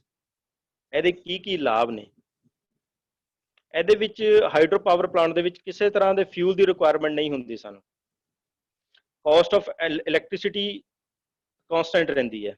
ਕਿਸੇ ਤਰ੍ਹਾਂ ਦਾ 에ਅਰ ਪੋਲਿਊਸ਼ਨ ਨਹੀਂ ਹੁੰਦਾ ਕਿਉਂਕਿ ਵਾਟਰ ਹੀ ਹੈ, ਤੇ ਉਹ ਸਾਡਾ ਜਿਹੜਾ ਵਾਟਰ ਫਲੋ ਹੋ ਰਿਹਾ ਹੈ ਉਹਨੂੰ ਅਸੀਂ ਯੂਜ਼ ਕਰ ਰਹੇ ਹਾਂ, ਵਾਟਰ ਦੇ ਫਲੋ ਨੂੰ ਅਸੀਂ ਯੂਜ਼ ਕਰ ਰਹੇ ਹਾਂ ਕਿਉਂਕਿ ਨੈਚੁਰਲ ਰਿਸੋਰਸਿਸ ਨੇ, ਪਾਣੀ ਤੇ ਉੱਦਾਂ ਵੀ ਚਲੀ ਜਾਣਾ, ਉਹਨੂੰ ਅਸੀਂ ਯੂਜ਼ ਕਰ ਰਹੇ ਹਾਂ ਐਜ਼ ਏ ਸੋਰਸ, ਕਿ ਸਾਨੂੰ ਅਸੀਂ ਲੰਘਦੇ ਹੋਏ ਪਾਣੀ ਨੂੰ ਅਸੀਂ ਯੂਜ਼ ਕਰ ਸਕੀਏ, ਆਪਣੀ ਟੈਕਨੀਕ ਲਗਾ ਕੇ ਉਹਨੂੰ ਅਸੀਂ ਯੂਜ਼ ਕਰੀਏ ਤੇ ਸਾਡੇ ਅਕੋਰਡਿੰਗ ਉਹਨੂੰ ਅਸੀਂ ਕਿਸੇ ਵੀ ਡਾਈਵਰਜ਼ਨ ਦੇ ਵਿੱਚ ਮੋੜ ਦਈਏ। ਜਿਵੇਂ ਕਿ ਅਸੀਂ ਗੱਲ ਕਰ ਰਹੇ ਸੀ ਕਿ ਇਰੀਗੇਸ਼ਨ ਦੇ ਵਿੱਚ ਵੀ ਪਾਣੀ ਨੂੰ ਅਸੀਂ ਯੂਜ਼ ਕਰਦੇ ਹਾਂ, ਉੱਥੋਂ ਅਸੀਂ ਡੈਮ ਲਗਾ ਕੇ ਪ੍ਰੋਪਰ ਅਸੀਂ ਸਪਿਲਵੇ ਦੇ ਵਿੱਚ ਅਸੀਂ ਉਹਨੂੰ ਉਹਦੇ ਵਿੱਚ ਲੈ ਆਉਂਦੇ ਹਾਂ ਤੇ ਸਾਡਾ ਯੂਜ਼ ਹੋਵੇ ਤੇ easily work high peak load ਦੇ ਵਿੱਚ। ਪੀਕ ਲੋਡ ਦੀ ਗੱਲ ਕੀਤੀ ਸੀ, ਹਾਈ ਪੀਕ ਲੋਡ ਦੇ ਵਿੱਚ ਈਜ਼ਲੀ ਵਰਕਿੰਗ ਹੋ ਸਕੇ, ਕਿਉਂਕਿ ਪਾਣੀ ਦੀ ਅਵੇਲੇਬਿਲਿਟੀ ਹੈ, ਸਾਨੂੰ ਉੱਥੇ ਪ੍ਰੋਪਰ ਸਟੋਰੇਜ ਹੈ ਸਾਡੇ ਕੋਲ ਤੇ ਕਿਸੇ ਤਰ੍ਹਾਂ ਦੀ ਪਾਣੀ ਦੀ ਕੋਈ ਸਮੱਸਿਆ ਨਹੀਂ ਹੈ। ਤੇ ਇਸ ਕਰਕੇ ਸਾਡੇ ਪੀਕ ਲੋਡ ਦੇ ਵਿੱਚ ਵੀ ਅਸੀਂ ਪ੍ਰੈਸ਼ਰ ਵਧਾ ਕੇ ਤੇ ਉਸ ਨੂੰ ਅਸੀਂ ਯੂਜ਼ ਕਰ ਸਕਦੇ ਹਾਂ, ਜਾਂ ਉਹਦੇ ਪੈਰਲ ਦੇ ਵਿੱਚ ਦੂਸਰੀ ਟਰਬਾਈਨ ਨੂੰ ਅਸੀਂ ਚਲਾ ਕੇ, ਕਿਉਂਕਿ ਇੱਕ ਡੈਮ ਦੇ ਵਿੱਚ ਇੱਕ ਟਰਬਾਈਨ ਨਹੀਂ ਹੁੰਦੀ, ਹੋਰ ਵੀ ਟਰਬਾਈਨਸ ਹੁੰਦੀਆਂ ਨੇ, ਉਹ ਉਹਦੇ ਪੈਰਲ ਦੇ ਵਿੱਚ ਲੱਗਦੇ ਨੇ ਅਕੋਰਡਿੰਗ ਟੂ ਲੋਡ, ਤੇ ਉਸ ਨੂੰ ਅਸੀਂ ਵਰਕਿੰਗ ਦੇ ਵਿੱਚ ਲਿਆਉਂਦੇ ਹਾਂ। ਇਹਦੀ ਮੇਨਟੇਨੈਂਸ ਤੇ ਆਪਰੇਸ਼ਨ ਚਾਰजेस ਵੈਰੀ ਲੋ ਹੁੰਦੇ ਨੇ, but these plants are used for flood control irrigation purpose ਵਾਸਤੇ, ਫਲੱਡ ਕੰਟਰੋਲ ਵਾਸਤੇ ਯੂਜ਼ ਕੀਤੇ ਜਾਂਦੇ ਨੇ, ਤਾਂ ਕਿ ਅਸੀਂ ਇਹਨੂੰ ਅੱਗੇ ਡਾਈਵਰਜ਼ਨ ਦੇ ਸਕੀਏ ਪਾਣੀ ਦੀ, ਅੱਗੇ ਨਦੀਆਂ ਵਿੱਚ ਅਲੱਗ-ਅਲੱਗ ਡਾਈਵਰਜ਼ਨ ਤੋਂ ਅਸੀਂ ਪਾ ਸਕੀਏ ਤਾਂ ਕਿ ਸਾਡਾ ਫਲੱਡ ਕੰਟਰੋਲ ਹੋ ਸਕੇ। ਡਿਸਐਡਵਾਂਟੇਜ ਇਹਦੇ ਵਿੱਚ ਇਹੀ ਨੇ ਕਿ initial cost of power plant is very high. Power plant the initial cost ਬਹੁਤ ਹਾਈ ਹੁੰਦੀ ਹੈ, ਕਿਉਂਕਿ ਜਿਹੜਾ ਇਹਦਾ ਡੈਮ ਬਣਦਾ, ਇੱਕ ਤੇ ਉਹਨੂੰ ਬਹੁਤ ਲੰਬਾ ਸਮੇਂ ਲੱਗਦਾ ਡੈਮ ਨੂੰ ਬਣਨ ਦੇ ਵਿੱਚ, ਤੇ ਉਹਦੇ ਵਿੱਚ ਕਾਫੀ ਜ਼ਿਆਦਾ ਕੋਸਟ ਲੱਗ ਜਾਂਦੀ ਹੈ, ਮੈਨ ਪਾਵਰ ਜ਼ਿਆਦਾ ਲੱਗਦੀ ਹੈ, ਉਹਦਾ ਮਟੀਰੀਅਲ ਜ਼ਿਆਦਾ ਲੱਗਦਾ ਹੈ, ਉਹਦੀ ਡਿਜ਼ਾਈਨਿੰਗ ਦੇ ਵਿੱਚ ਬਹੁਤ ਖਰਚਾ ਆਉਂਦਾ ਹੈ, ਤੇ ਇਸ ਕਰਕੇ ਉਹਦਾ ਟਾਈਮ ਜ਼ਿਆਦਾ ਲੱਗਦਾ ਹੈ, ਤੇ ਓਵਰਆਲ ਜੇ ਉਹਨੂੰ ਦੇਖਿਆ ਜਾਏ ਤਾਂ ਇਹ ਕੋਸਟਲੀ ਪੈ ਜਾਂਦਾ ਹੈ, ਬਟ ਇਹ ਲੌਂਗ ਲਾਈਫ ਹੁੰਦਾ। ਪਾਵਰ ਜਨਰੇਸ਼ਨ ਹੈ ਜਿਹੜੀ ਸਾਡੀ ਹਾਈਡਰੋ ਪਾਵਰ ਪਲਾਂਟ ਦੀ, ਉਹ ਡਿਪੈਂਡ ਕਰਦੀ ਸਾਡੀ ਨੈਚੁਰਲ ਫਿਨੋਮੀਨਨ ਤੇ, ਮੀਨਸ ਕਿ ਸਾਨੂੰ ਉੱਥੇ ਨੈਚੁਰਲ ਫਿਨੋਮੀਨਨ ਸਾਨੂੰ ਮਿਲ ਰਿਹਾ, ਸਾਨੂੰ ਉੱਥੇ ਪ੍ਰੋਪਰ ਰੇਨਫੋਲ ਦਾ ਪਾਣੀ ਸਾਨੂੰ ਉੱਥੇ ਪ੍ਰੋਪਰ ਮਿਲ ਰਿਹਾ, ਹਿਲੀ ਏਰੀਆ ਤੋਂ ਜਿਹੜਾ ਰੇਨਫੋਲ ਹੋ ਰਿਹਾ ਉਹ ਸਾਨੂੰ ਪ੍ਰੋਪਰ ਉੱਥੇ ਮਿਲ ਰਿਹਾ, ਜਿਹੜਾ ਉੱਥੇ ਸਨੋਫਾਲ ਹੋ ਰਿਹਾ ਉਹ ਮੈਲਟਿੰਗ ਹੋ ਕੇ ਸਾਨੂੰ ਉੱਥੇ ਪ੍ਰੋਪਰ ਮਿਲ ਰਿਹਾ, ਉਹ ਡਿਪੈਂਡ ਕਰਦਾ ਹੈ ਉਸ ਤੇ। ਜੇ ਉਹ ਚੀਜ਼ ਅਵੇਲੇਬਲ ਨਹੀਂ ਹੈ ਸਾਡੇ, ਤੇ ਪਾਣੀ ਦੇ ਵਿੱਚ ਸਾਨੂੰ ਪ੍ਰੋਬਲਮ ਆ ਰਹੀ ਹੈ, ਪ੍ਰੋਪਰ ਸਾਡੇ ਕੋਲ ਨਹੀਂ ਮਿਲ ਰਿਹਾ, ਅਵੇਲੇਬਿਲਿਟੀ ਨਹੀਂ ਹੋ ਰਹੀ, ਤੇ ਸਾਡੀ ਪਲਾਂਟ ਲਗਾਉਣ ਦੀ, ਪਲਾਂਟ ਦੀ ਡਿਜ਼ਾਈਨਿੰਗ ਦੇ ਵਿੱਚ ਕੋਈ ਨਾ ਕੋਈ ਗਲਤੀ ਹੈ। ਟਰਬਾਈਨਸ ਲਾਈਫ ਥ੍ਰੈਟਨਿੰਗ ਹੁੰਦੀਆਂ ਨੇ, ਮੀਨਸ ਕਿ ਜਾਨਲੇਵਾ ਹੁੰਦੀਆਂ ਫਿਸ਼ਿਸ ਵਾਸਤੇ। ਜਿਵੇਂ ਕਿ ਦੱਸਿਆ ਤੁਹਾਨੂੰ ਕਿ ਟਰੈਸ਼ ਰੈਕ ਲੱਗਦਾ, ਟਰੈਸ਼ ਰੈਕ ਦੇ ਵਿੱਚ ਵੱਡੀ ਫਿਸ਼ਿਸ ਤਾਂ ਰੁਕ ਜਾਂਦੀਆਂ ਨੇ, ਅੱਗੇ ਜਿਹੜਾ ਛੋਟਾ ਟਰੈਸ਼ ਰੈਕ ਲਗਾਉਂਦੇ ਆ ਉਹਦੇ ਵਿੱਚ ਵੀ ਛੋਟੀ ਫਿਸ਼ਿਸ ਰੁਕ ਜਾਂਦੀਆਂ ਨੇ, ਜਿਹੜੀਆਂ ਜ਼ਿਆਦਾ ਸਮਾਲ ਫਿਸ਼ਿਸ ਨੇ ਉਹ ਕਿਤੇ ਨਹੀਂ ਰੁਕ ਪਾਉਂਦੀਆਂ, ਉਹ ਫਿਰ ਸਿੱਧਾ ਟਰਬਾਈਨ ਦੇ ਵਿੱਚ ਆ ਕੇ ਉਹ ਮੀਨਸ ਕਿ ਉਹਨਾਂ ਦੀ ਲਾਈਫ ਨੂੰ ਖਤਰਾ ਹੁੰਦਾ ਹੈ। ਸੋਲੂਸ਼ਨ ਇਹਦਾ ਫਿਸ਼ ਪਾਸੇ ਤੇ ਫਿਸ਼ ਲੈਡਰ ਹੈ, ਤੇ ਜਿਹਨੂੰ ਅਸੀਂ ਯੂਜ਼ ਕਰਦੇ ਹਾਂ ਡੈਮਸ ਦੇ ਉੱਤੇ। ਤੇ ਸਟੂਡੈਂਟਸ ਆ ਕੁਝ ਰੈਫਰੈਂਸਿਸ ਨੇ ਜਿਹਨੂੰ ਮੈਂ ਯੂਜ਼ ਕਰਕੇ ਲੈਕਚਰ ਅੱਜ ਦਾ ਤਿਆਰ ਕੀਤਾ ਸੀਗਾ, ਇਹ ਰੈਫਰੈਂਸਿਸ ਨੇ ਆਏ। Thank you students. ਤੇ ਆ ਮੇਰਾ ਨੀਚੇ ਕੰਟੈਕਟ ਨੰਬਰ ਦਿੱਤਾ ਗਿਆ ਹੈ, ਤੇ ਈਮੇਲ ਆਈਡੀ ਦਿੱਤੀ ਹੋਈ ਹੈ, ਜਿੱਥੇ ਤੁਸੀਂ ਕੋਈ ਆਪਣੇ ਸਵਾਲ ਪੁੱਛ ਸਕਦੇ ਹੋ। Thank you. ਅੱਜ ਦਾ ਲੈਕਚਰ ਮੈਂ ਸ਼ਾਰਟ ਇਸ ਲਈ ਦਿੱਤਾ ਸੀਗਾ ਕਿਉਂਕਿ ਅਕੋਰਡਿੰਗ ਟੂ ਸਿਲੇਬਸ ਮੈਂ ਬੇਸਿਕ ਜਿਹੜਾ ਮਟੀਰੀਅਲ ਇਹਦੇ ਵਿੱਚ ਪਾਇਆ ਸੀਗਾ ਕਿ ਕੁਝ ਓਵਰ ਨਾ ਹੋਵੇ, ਸਟੂਡੈਂਟਸ ਨੂੰ ਜਿੰਨੀ ਰਿਕੁਆਇਰਮੈਂਟ ਹੈ ਤਾਂ ਕਿ ਉਹਨਾਂ ਨੂੰ ਈਜ਼ੀਲੀ ਕਨਵੇ ਹੋ ਸਕੇ ਮਟੀਰੀਅਲ, ਮੇਰੀ ਅੱਜ ਦਾ ਲੈਕਚਰ ਮੇਰਾ, ਇਸ ਕਰਕੇ ਮੈਂ ਸ਼ਾਰਟ ਦੇ ਵਿੱਚ ਮਟੀਰੀਅਲ ਪਾਇਆ ਸੀਗਾ ਤਾਂ ਕਿ ਸਾਨੂੰ ਈਜ਼ੀਲੀ ਅਵੇਲੇਬਲ ਹੋ ਸਕੇ, ਈਜ਼ੀਲੀ ਕਨਵੇ ਹੋ ਸਕੇ, ਸਮਝ ਆ ਸਕੇ ਤੁਹਾਨੂੰ ਸਾਰਿਆਂ ਨੂੰ। Thank you.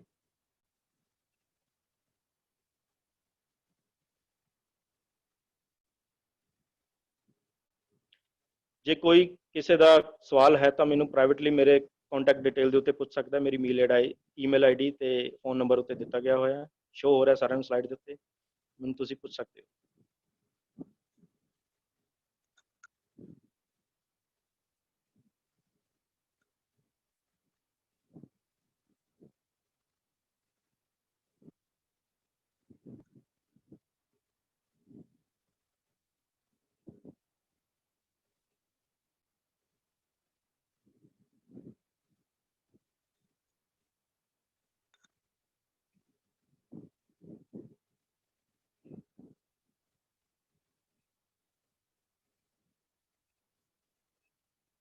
ਹਾਂਜੀ ਸਰ, ਜੇ ਕਿਸੇ ਦਾ ਕੋਈ ਸਵਾਲ ਹੈ ਤਾਂ।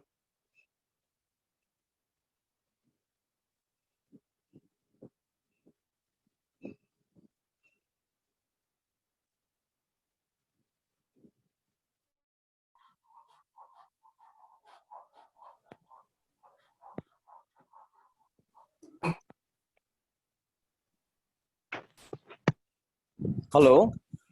हेलो। हाँ जी। हाँ जी सरबजीत सर, नमस्कार। हाँ जी, नमस्कार जी। Sir, one of the best lecture I have ever heard on hydropower, sir. Thank you very much, sir. So thank you nice, sir. sir. Thank you very much. Thank you. Okay, okay, sir. Thank you. Thank you.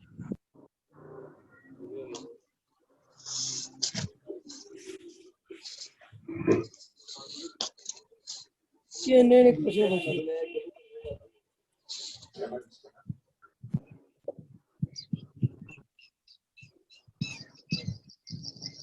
CNN एक question पूछना।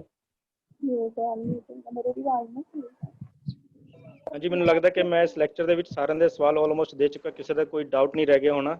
ਜੇ ਫਿਰ ਵੀ ਕੋਈ ਕਿਸੇ ਨੂੰ doubt ਹੁੰਦਾ ਹੈ ਤਾਂ ਪਲੀਜ਼ ਮੇਰੇ ਕੰਟੈਕਟ ਡਿਟੇਲ ਦੇ ਉੱਤੇ ਮੈਨੂੰ ਸਵਾਲ ਤੁਸੀਂ ਪੁੱਛ ਸਕਦੇ ਹੋ।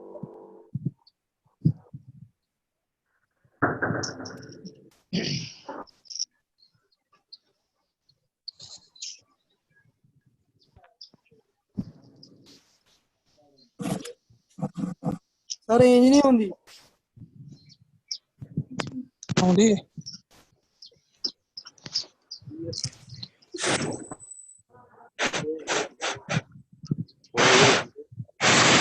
आवाज नहीं होंगी।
ਹਾਂਜੀ ਸਟੂਡੈਂਟਸ, ਮੈਂ ਦੁਬਾਰਾ ਬਰੀਫ ਕਰਦਾ ਟੌਪਿਕ, ਕਿਸੇ ਦਾ ਕੋਈ ਡਾਊਟ ਰਹਿ ਗਿਆ ਹੋਏ ਤਾਂ ਕਲੀਅਰ ਹੋ ਜਾਏਗਾ।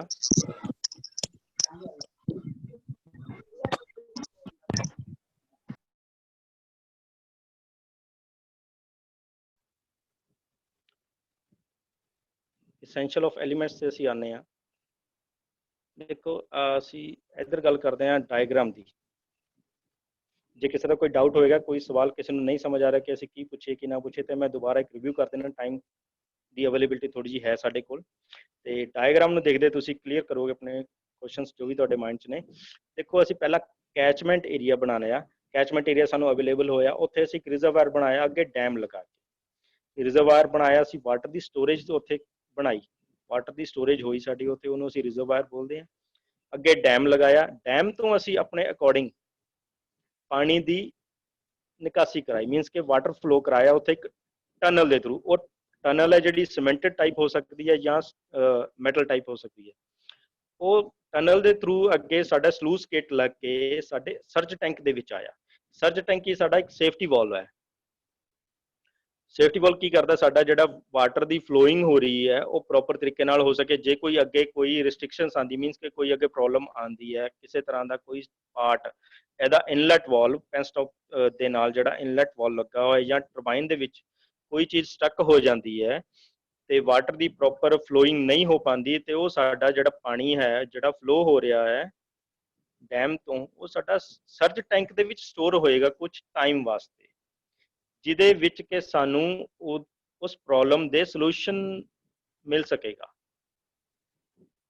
ਠੀਕ ਹੈ ਸਟੂਡੈਂਟਸ, ਕੁਝ ਟਾਈਮ ਵਾਸਤੇ ਉਸ ਸਰਜ ਟੈਂਕ ਦੇ ਵਿੱਚ ਪਾਣੀ ਸਟੋਰ ਹੋਏਗਾ, ਜਿਹਦੇ ਨਾਲ ਕਿ ਸਾਡਾ ਕੋਈ ਚੀਜ਼ ਡੈਮੇਜ ਨਹੀਂ ਹੋਏਗੀ। ਸਾਡੀ ਪੈਨਸਟੌਕ, ਸਾਡੀ ਟਨਲ, ਕਿਉਂਕਿ ਫੁੱਲ ਪੋਟੈਂਸ਼ੀਅਲ ਦੇ ਨਾਲ ਉਹ ਪਾਣੀ ਆ ਰਿਹਾ ਹੈ, ਤੇ ਉਹ ਕਿਸੇ ਵੀ ਚੀਜ਼ ਨੂੰ ਡੈਮੇਜ ਕਰ ਸਕਦਾ ਜੇ ਉਹਨੂੰ ਪ੍ਰੋਪਰ ਆਊਟਲੈਟ ਨਹੀਂ ਮਿਲੇਗਾ, ਪ੍ਰੋਪਰ ਉਹਨੂੰ ਰਸਤਾ ਨਹੀਂ ਮਿਲੇਗਾ ਜਾਣ ਦਾ। ਇਸ ਕਰਕੇ ਅਸੀਂ ਉੱਥੇ ਸਰਜ ਟੈਂਕ ਲਗਾਉਂਦੇ ਹਾਂ ਤਾਂ ਕਿ ਕੁਝ ਟਾਈਮ ਦੇ ਲਈ ਉੱਥੇ ਪਾਣੀ ਸਟੋਰ ਹੋ ਸਕੇ ਤੇ ਸਾਡੀ ਸੋਲੂਸ਼ਨ ਹੋ ਸਕੇ, ਸਾਨੂੰ ਆਪਣੀ ਪ੍ਰੋਬਲਮ ਦਾ ਸੋਲੂਸ਼ਨ ਮਿਲ ਸਕੇ। ਟਰਬਾਈਨ ਤੋਂ ਹੋ ਕੇ, ਟਰਬਾਈਨ ਦੀ ਰੋਟੇਸ਼ਨ ਤੋਂ ਹੋ ਕੇ ਉਹ ਪਾਣੀ ਡਰਾਫਟ ਟਿਊਬ ਦੇ ਥਰੂ ਸਪਿਲਵੇ ਦੇ ਵਿੱਚ, ਟੇਲ ਰੇਸ ਤੋਂ ਹੁੰਦਾ ਹੋਇਆ ਸਪਿਲਵੇ ਦੇ ਵਿੱਚ ਆ ਜਾਂਦਾ। ਠੀਕ ਹੈ ਜੀ। ਹੁਣ ਸਾਡੀ ਟਰਬਾਈਨ ਮੈਂ ਤੁਹਾਨੂੰ ਦੱਸਿਆ ਸੀ ਕਿ ਦੋ ਟਾਈਪ ਦੀ ਹੁੰਦੀ ਹੈ, ਰਿਐਕਸ਼ਨ ਟਰਬਾਈਨ ਤੇ ਇੰਪਲਸ ਟਰਬਾਈਨ। ਇਹ ਵੀ ਡੈਮ ਦੇ ਅਕੋਰਡਿੰਗ ਸਾਡੀ ਡਿਜ਼ਾਈਨਿੰਗ ਦੇ ਅਕੋਰਡਿੰਗ ਯੂਜ਼ ਕੀਤੀ ਜਾਂਦੀ ਹੈ, ਅਸੀਂ ਕਿਸ ਤਰ੍ਹਾਂ ਦੀ ਟਰਬਾਈਨ ਉੱਤੇ ਯੂਜ਼ ਕਰਨੀ ਹੈ।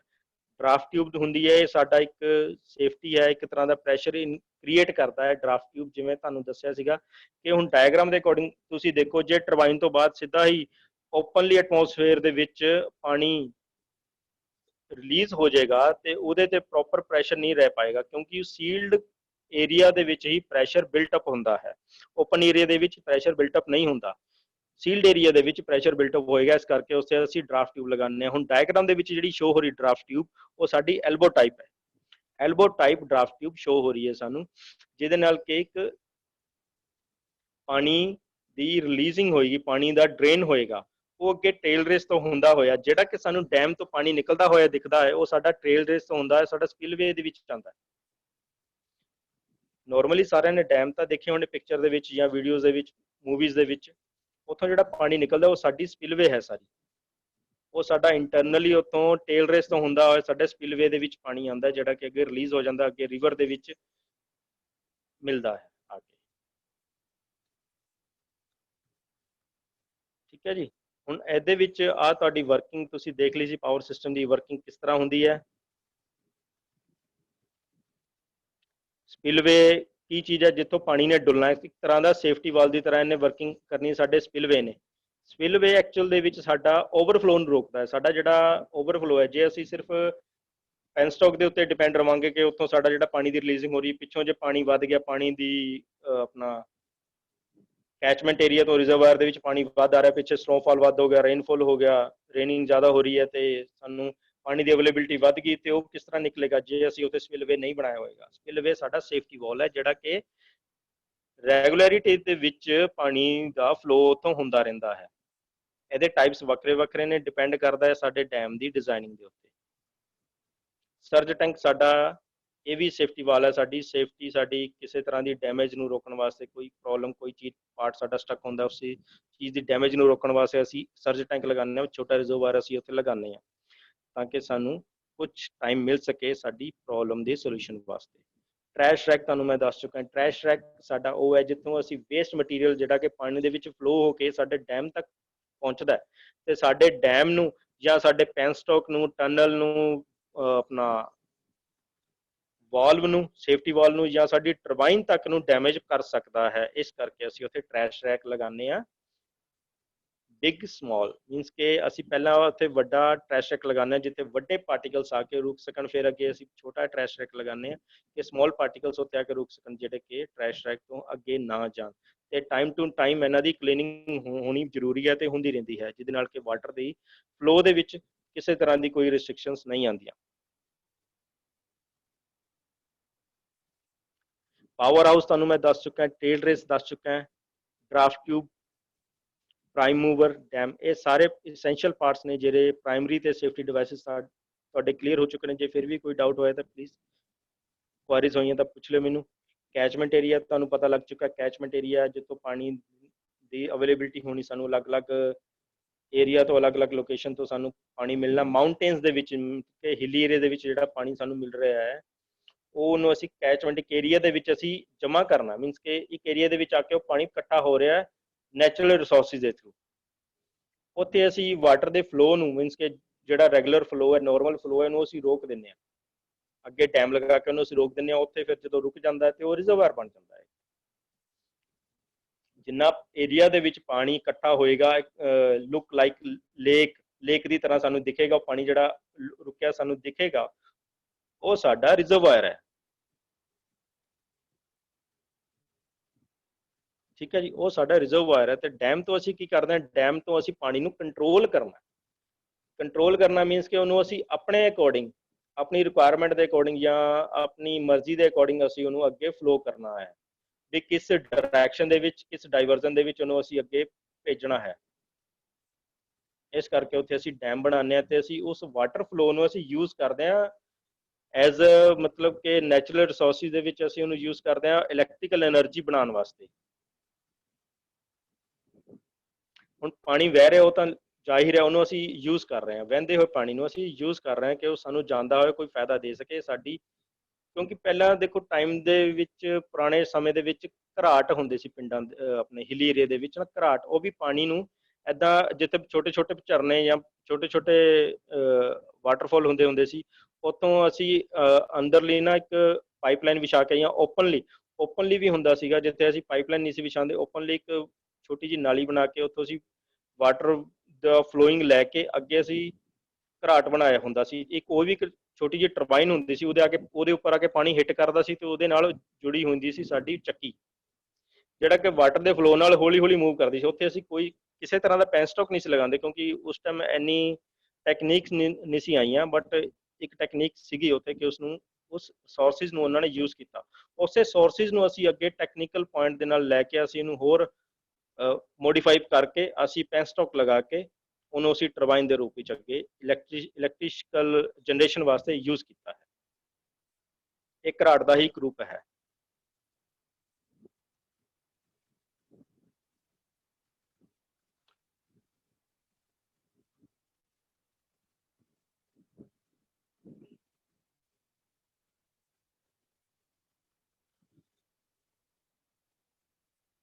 ਪ੍ਰਾਈਮ ਮੂਵਰ ਦੇ ਵਿੱਚ ਕੋਈ ਡਾਊਟ ਤਾਂ ਨਹੀਂ, ਮੈਂ ਦੁਬਾਰਾ ਬਰੀਫ ਕਰ ਦਿੰਦਾ ਕਿ ਪ੍ਰਾਈਮ ਮੂਵਰ ਸਾਡਾ ਉਹ ਚੀਜ਼ ਹੁੰਦੀ ਹੈ, ਉਹਨੂੰ ਅਸੀਂ ਪ੍ਰਾਈਮ ਮੂਵਰ ਕਹਿੰਦੇ ਆ, ਜਿਹੜਾ ਕਿ ਅਲਟਰਨੇਟਰ ਨੂੰ ਡਰਾਈਵ ਕਰਨ ਦੇ ਵਿੱਚ, ਘੁਮਾਉਣ ਦੇ ਵਿੱਚ ਕੰਮ ਆਉਂਦਾ ਹੈ। ਕਿਉਂਕਿ ਅਸੀਂ ਮੇਨਲੀ ਜਿਹੜਾ ਸਾਡਾ ਮਕਸਦ ਹੈ ਉਹ ਹੈ ਅਲਟਰਨੇਟਰ ਨੂੰ ਘੁਮਾਉਣਾ, ਜਿੱਥੋਂ ਸਾਨੂੰ ਆਊਟਪੁੱਟ એનર્ਜੀ, ਇਲੈਕਟ੍ਰੀਕਲ એનર્ਜੀ ਪ੍ਰਾਪਤ ਹੋਣੀ ਹੈ। ਉਸ ਨੂੰ ਘੁਮਾਉਣ ਵਾਸਤੇ ਅਸੀਂ ਹਾਈਡਰੋ ਟਰਬਾਈਨ ਦੀ ਵਰਤੋਂ ਇੱਥੇ ਕਰ ਰਹੇ ਹਾਂ। ਹਾਈਡਰੋ ਟਰਬਾਈਨ ਪ੍ਰੋਪਰ ਇੱਕ ਪ੍ਰਾਈਮ ਮੂਵਰ ਹੈ। ਇਹ ਦੋ ਟਾਈਪ ਦੀ ਹੁੰਦੀ, ਇੰਪਲਸ ਟਰਬਾਈਨ ਤੇ ਰਿਐਕਸ਼ਨ ਟਰਬਾਈਨ। ਇੰਪਲਸ ਟਰਬਾਈਨ ਤੁਹਾਨੂੰ ਪਿਕਚਰ ਦੇ ਵਿੱਚ ਸ਼ੋ ਹੋ ਰਹੀ ਹੈ ਕਿ ਉਹਦੇ ਨੋਜ਼ਲ ਦੇ ਨਾਲ ਉਹਦੇ ਵੇਨਸ ਦੇ ਉੱਤੇ ਹਿੱਟ ਕੀਤਾ ਜਾਂਦਾ, ਜਿਹਦੇ ਨਾਲ ਉਹਦੀ ਰੋਟੇਸ਼ਨ ਹੁੰਦੀ ਹੈ। ਇੱਕ ਤਰ੍ਹਾਂ ਦਾ ਇੰਪੈਲਰ, ਜਿਵੇਂ ਸਾਡੇ ਪੰਪ ਦੇ ਵਿੱਚ ਟੂਲੂ ਪੰਪ ਤੁਸੀਂ ਦੇਖੇ ਹੋਣਗੇ, ਉਹਦੇ ਵਿੱਚ ਇੰਪੈਲਰ ਲੱਗੇ ਹੁੰਦੇ ਨੇ ਪੰਪਸ ਦੇ ਵਿੱਚ, ਉਹਦੇ ਵਿੱਚ ਵੇਨਸ ਹੁੰਦੀਆਂ ਨੇ ਜਿਨ੍ਹਾਂ ਤੇ ਪਾਣੀ ਆ ਕੇ ਹਿੱਟ ਕਰਦਾ ਤੇ ਉਹ ਰੋਟੇਸ਼ਨ ਕਰਕੇ ਪਾਣੀ ਨੂੰ ਪ੍ਰੈਸ਼ਰਾਈਜ਼ ਕਰਕੇ ਆਊਟਪੁੱਟ ਦੇ ਵਿੱਚ ਡਿਸਚਾਰਜ ਕਰਦੀਆਂ ਨੇ ਇਹਨੂੰ।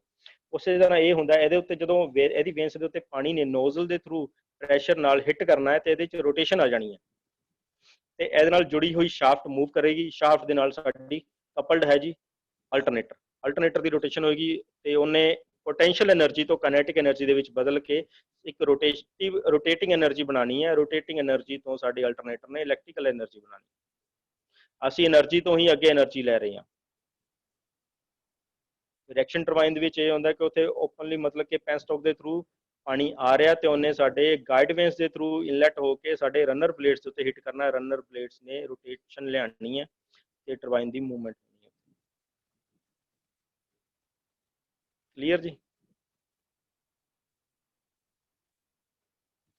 ਡਰਾਫਟ ਟਿਊਬ ਸਾਡਾ ਪਾਣੀ ਜਿੱਥੋਂ ਰਿਲੀਜ਼ ਕਰਦਾ ਹੈ ਉਹਨੂੰ ਅਸੀਂ ਡਰਾਫਟ ਟਿਊਬ ਕਹਿੰਦੇ ਆ। ਮੀਨਸ ਕਿ ਜੇ ਅਸੀਂ ਓਪਨਲੀ ਉੱਥੇ ਐਟਮੋਸਫੇਅਰ ਦੇ ਵਿੱਚ ਰਿਲੀਜ਼ ਕਰਾਂਗੇ ਤਾਂ ਪ੍ਰੈਸ਼ਰ ਬਿਲਟਅਪ ਨਹੀਂ ਹੋਏਗਾ ਤੇ ਅਸੀਂ ਕਿਸੇ ਸੀਲਡ ਏਰੀਆ ਦੇ ਵਿੱਚ ਪਾਣੀ ਦੀ ਨਿਕਾਸੀ ਹੋਏਗੀ ਤਾਂ ਉੱਥੇ ਸਾਨੂੰ ਪ੍ਰੈਸ਼ਰ ਮਿਲੇਗਾ ਟਰਬਾਈਨ ਦੇ ਉੱਤੇ। ਕਿਉਂਕਿ ਬੈਕ ਪ੍ਰੈਸ਼ਰ ਵੀ ਕੋਈ ਚੀਜ਼ ਹੁੰਦੀ ਹੈ, ਜਦੋਂ ਪ੍ਰੋਪਰਲੀ ਕਿਸੇ ਸੀਲਡ ਦੇ ਵਿੱਚੋਂ ਕੋਈ ਚੀਜ਼ ਨਿਕਲੇਗੀ ਤਾਂ ਉਹਨੂੰ ਪ੍ਰੋਪਰ ਇੱਕ ਰਸਤਾ ਮਿਲੇਗਾ, ਓਪਨ ਨਹੀਂ ਮਿਲੇਗਾ। ਜਦੋਂ ਇੱਕ ਸੀਲਡ ਰਸਤੇ ਦੇ ਵਿੱਚੋਂ ਇੱਕੋ ਹੀ ਫੋਰਸ ਦੇ ਵਿੱਚ, ਇੱਕ ਫੋਕਸ ਪੁਆਇੰਟ ਦੇ ਉੱਤੋਂ ਜਦੋਂ ਪਾਣੀ ਨਿਕਲੇਗਾ ਤੇ ਟਰਬਾਈਨ ਦੀ ਰੋਟੇਸ਼ਨ ਪ੍ਰੋਪਰ ਰਹੇਗੀ ਤਾਂ ਉਹਦੀ ਪ੍ਰੋਪਰ ਐਫੀਸ਼ੀਐਂਸੀ ਸਾਨੂੰ ਮਿਲ ਪਾਏਗੀ, ਜਿਹੜਾ ਅਸੀਂ ਪ੍ਰੈਸ਼ਰ ਉਹਦੇ ਬਿਲਡ ਕਰ ਰਹੇ ਹਾਂ ਟਰਬਾਈਨ ਦੀ ਰੋਟੇਸ਼ਨ ਵਾਸਤੇ। ਇਸ ਕਰਕੇ ਅਸੀਂ ਉੱਥੇ ਡਰਾਫਟ ਟਿਊਬ ਲਗਾਉਂਦੇ ਹਾਂ। ਇਹਦੇ ਦੋ ਟਾਈਪਸ ਹੁੰਦੇ ਨੇ, ਕੌਨਿਕਲ ਤੇ ਐਲਬੋ ਟਾਈਪ। ਕਲੀਅਰ ਜੀ। ਮੈਨੂੰ ਤਾਂ ਨਹੀਂ ਲੱਗਦਾ ਹੁਣ ਕਿਸੇ ਦਾ ਕੋਈ ਡਾਊਟ ਰਹਿ ਗਿਆ ਹੋਣਾ। ਮੈਂ ਫਿਰ ਵੀ ਰਿਕੁਐਸਟ ਕਰਦਾ ਜੇ ਕਿਸੇ ਦਾ ਫਿਰ ਵੀ ਕੋਈ ਡਾਊਟ ਰਿਹਾ ਹੋਏ ਤਾਂ ਮੈਨੂੰ ਮੇਰੀ ਕੰਟੈਕਟ ਡਿਟੇਲਸ ਦਿੱਤੀਆਂ ਹੋਈਆਂ ਨੇ,